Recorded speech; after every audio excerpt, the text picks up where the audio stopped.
Now, today's viewer's question has been sent in by Arindam Das, who asks, which is better for a central government employee, NPS or UPS? Recently, government launched a unified pension scheme for its employees. The scheme has some drawbacks, but it is attractive in the sense that it gives you an assured return. NPS, however, gives you total control of your retirement money to invest. In this doubtful situation, which retirement plan is the best? I would say that if you are willing to take little control of this, little control of your NPS money, I think there is still a great charm of having the older NPS, the NPS plan, not the UPS, not the Unified Pension Scheme, because you get guarantees. You get guaranteed return, but you are not going to get the, it's not the old pension regime. You have to, it will be funded by your money. It will be back, it will be doubled up by the government's contribution. And I'm very hopeful that over any 30-year period, if an investor or if a government employee, state or central government employee, in fact, right now, this is only for central government employees. If a central government employee is able to ensure an allocation of 50% to equity, which is maximum permitted right now, and hopefully it increase as and when it becomes 75% or 100%, because I don't see any reason why government should tell you that don't invest more than 50% if you are willing to.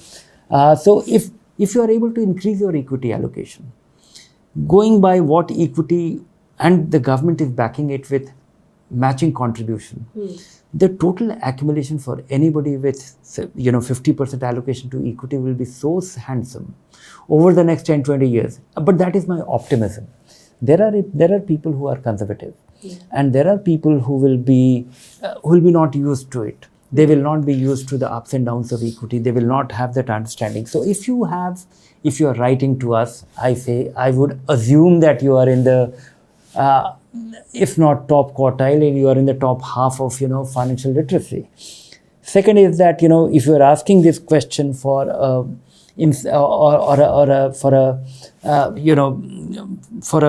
merit-based decision, which means you are curious, you want to take a decision, you want to make a choice which is informed. So with that in mind, I would say that go for NPS. You will have more, but be disciplined about it. Not only that, I would like people to go for NPS for one more reason, which is that there are individuals today who will officially retire at 60, but they will not retire from work after 60. You will still have freelancing assignment, you will have some contracts, you will have some work to do, which will yield you money. And it is possible to defer your withdrawal and buying annuity till age of 75. You don't have to convert your money, 40% of it into equity, into annuity on your retirement. So you can defer that. So till 75, your substantial part of your money could be at work.